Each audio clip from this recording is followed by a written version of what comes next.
પરેશ ગૌસ્વામી તમારા પક્ષના નેતા છે, એ સરકારને મળવા ગયા એટલે પાર્ટી બધી આંતરિક ગણગણા ચાલુ થઈ, સરકારે સેટિંગ કરી લીધું, પણ જ્યારે ખેડૂતોના મુદ્દાને લઈને આમ આદમી પાર્ટીના નેતાઓ આ જ સરકારને મળવા ગયા ત્યારે પરેશભાઈ વાત કરી, હું ગયો તો ત્યારે હું વિલન હતો, એ હજુ એના હતા નિયમ છે.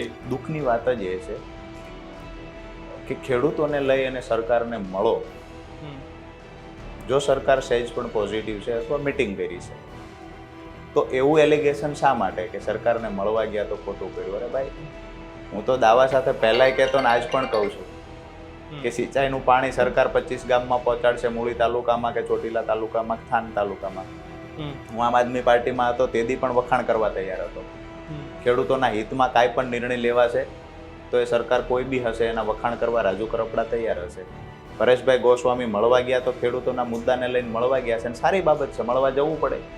હવે આટલા મુદ્દા છે, સરકાર જ્યારે બોલાવતી એને બોલાવ્યા છે કે મળવા આવો છો, એને અગાઉ કહ્યું હતું હું મળવા જવાનો છું. ના, એટલે બે અલ્ટિમેટમ આપ્યા અને અલ્ટિમેટમ પછી એવું કીધું કે ભાઈ મારી માંગ નહીં સ્વીકારું. સરકારે માંગ સાથે લગભગ બોલાવ્યા હતા અને એક દિવસ કંઈક હું એ વખતે જેલમાં હતો એટલે વિશેષ તો કાંઈ નથી ખબર, પણ મળવા જવું સરકાર પાસે આપણે માંગતા હોય સરકાર બોલાવે તેને મળવા જવું જોઈએ, એમાં કોઈ આરોપ ના હોવો જોઈએ. તમે જે કહ્યું કે આ જ નેતાઓ, જો આરોપ જ હોવો જોઈએ તો તમે પણ જ્યારે મળવા જાવ છો, રાજ્યપાલને જરૂર પડી તો મળવા ગયા છે, સીએમને જરૂર પડી તો મળવા ગયા છે, ખેડૂતોના મુદ્દે મળવા ગયા છે, તો એ મુદ્દાઓની અંદર પણ મારા ખ્યાલથી મને ખેડૂતોએ કહેલું સીતુભાઈ ભેટી ગયા હતા.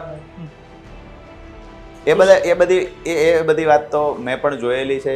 મેં છાપાઓમાં જેલમાં બંધ હતો ત્યારે મેં છાપું તમે લઈડા વાંચેલું. રાખો, વાંધો નહીં, જેલ ભોગવો, તમે લઈડા રાખો. એમાં પણ એક ઉડીને આંખે વળગે એવી એક વાત હતી કે તમામ મુદ્દાઓમાં મારા ખ્યાલથી મેં છાપામાં જ્યારે વાંચ્યા હતા મુદ્દાઓ ખાસ કરીને, તો એ મુદ્દામાં હળદળમાં ભોગ બનેલા નિર્દોષ ખેડૂતોને તાત્કાલિક છોડાવવા, કેસ પરત ખેંચવો, શાયદ આ મુદ્દો અંદર નહોતો. મેં જે છાપામાં વાંચ્યું હતું, હું જેલમાં હતો ત્યારે આ મુદ્દો એમાં નહોતો, જે ખરેખર પ્રાયોરિટીના ધોરણે હોવો જોઈએ.